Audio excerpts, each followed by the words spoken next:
अस्सलामु अलैकुम वरहमतुल्लाहि वबरकातुहू। उम्मीद है कि आप हज़रात खैरियत से होंगे।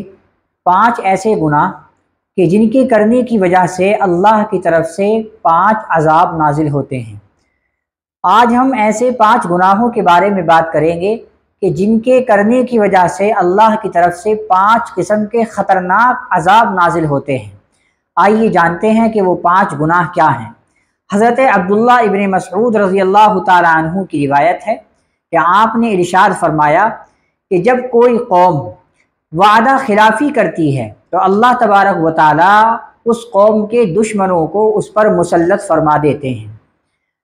सबसे पहला गुनाह क्या है कि जब कोई कौम वादा खिलाफ़ी करने लग जाती है तो अल्लाह तबारक व तआला उस कौम पर उसके दुश्मनों को मुसल्लत फरमा देते हैं। आज हम अपने मुआशरे का जायज़ा लें। हमारे मुआशरे में वादा खिलाफ़ी बहुत तेज़ी के साथ चल रही है। आपने किसी से पैसे लिए या आपने किसी को पैसे दिए, दोनों तरह से या किसी भी तरह का कोई वादा हो तो वो वादे पर वादा करता है और उस वादे को तोड़ता चला जाता है। तो अल्लाह के नबी ने फरमाया कि जब कोई कौम वादा खिलाफ़ी करने में लग जाती है तो उस कौम पर अल्लाह रब्बुल इज़्ज़त उसके दुश्मनों को मुसल्लत फरमा देता है। आज आप देखिए हमारे ऊपर फ़िरऔन, हारून और शद्दाद की शक्ल में हमारे दुश्मन हमारे ऊपर गालिब हैं और हमें मारने की और तरह तरह से मिटाने की साजिशें चल रही हैं। तो पहला गुनाह और उसका अज़ाब। पहला गुनाह ये कि जब कोई कौम वादा खिलाफ़ी करती है तो उसका अज़ाब ये होता है कि अल्लाह तबारक व तआला उस पर उसके दुश्मनों को मुसल्लत फरमा देता है। और दूसरा गुनाह क्या है? फरमाया कि जब कोई कौम अल्लाह की किताब को छोड़कर दूसरे कवानीन की बुनियाद पर फैसले करने लग जाती है। जब कोई कौम अल्लाह की किताब को छोड़कर दूसरे कवानीन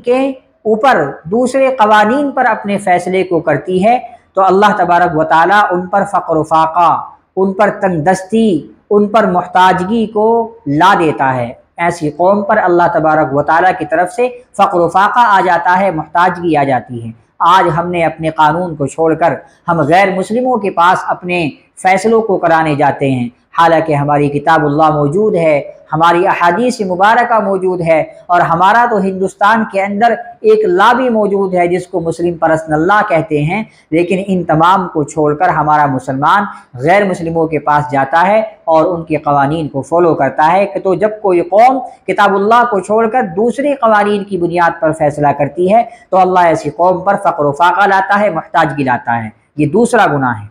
नंबर 3, जब किसी कौम के अंदर बदकारी आम हो जाती है तो उसमें वबाएँ और बीमारी फूट पड़ती हैं।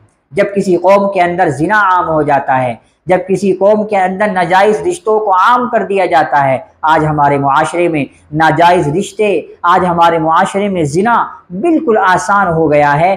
तो अल्लाह के नबी ने फरमाया है कि जब कोई कौम ज़िनाकारी में और बदकारी में मुब्तला हो जाती है और आम हो जाता है तो अल्लाह उस पर बीमारियाँ और तरह तरह की वबाएँ फूटती हैं। आप देख सकते हैं हमने कभी ऐसी बीमारियों का नाम नहीं सुना था जो आज हमारे ऊपर आ चुकी हैं। ये कोरोना वायरस था, जो और वायरस आज तक आए हैं हमने कभी इनका नाम ना तो हदीस में सुना ना ही कुरान में सुना। तो ये वबाएँ इसलिए आ रही हैं कि हमारी कौम ने बदकारी और ज़िना को आम कर दिया है। नंबर 4, जब नाप तोल में कमी करते हैं तो पैदावार भी अल्लाह तबारक व तआला रोक देता है। आज हम देखें नाप तोलने के जो पैमाइश हैं, जो नाप तोलने के आले होते हैं, जो बाट होते हैं वो भी कम हैं। आप कहीं भी चले जाएं मुसलमानों की दुकान पर, चाहे कोई भी हो, वो नाप तोल में कमी बहुत ज़्यादा करता है। आम तौर पर मुसलमान नाप तोल में कमी कर रहा है। तो जब कोई कौम नाप तोल में कमी करती है तो अल्लाह तबारक व तआला पैदावार को रोक देता है और ज़मीनों के अंदर से, खेतों के अंदर से बरकतें ख़त्म हो जाती हैं। नंबर 5 और आखिरी गुनाह ये है कि जब लोग ज़कात देने से रुक जाते हैं तो अल्लाह उनसे बारिश को रोक लेता है। आज हमारे मुआशरे में क्या है कि बारिश वक्त पर नहीं होती। जिस वक्त हमें बारिश चाहिए उस वक्त बारिश नहीं होती और जिस वक्त नहीं चाहिए उस वक्त बारिश होती है, बिन मौसम की बरसात होती है। तो अल्लाह तबारक व तआला का कायदा है, हुजूर ने फरमाया, हज़रत अब्दुल्लाह इब्न मसऊद की रिवायत है कि जब कोई कौम ज़कात देने से रुक जाती है, ज़कात अदा नहीं करती, तो अल्लाह उससे बारिश को रोक देता है।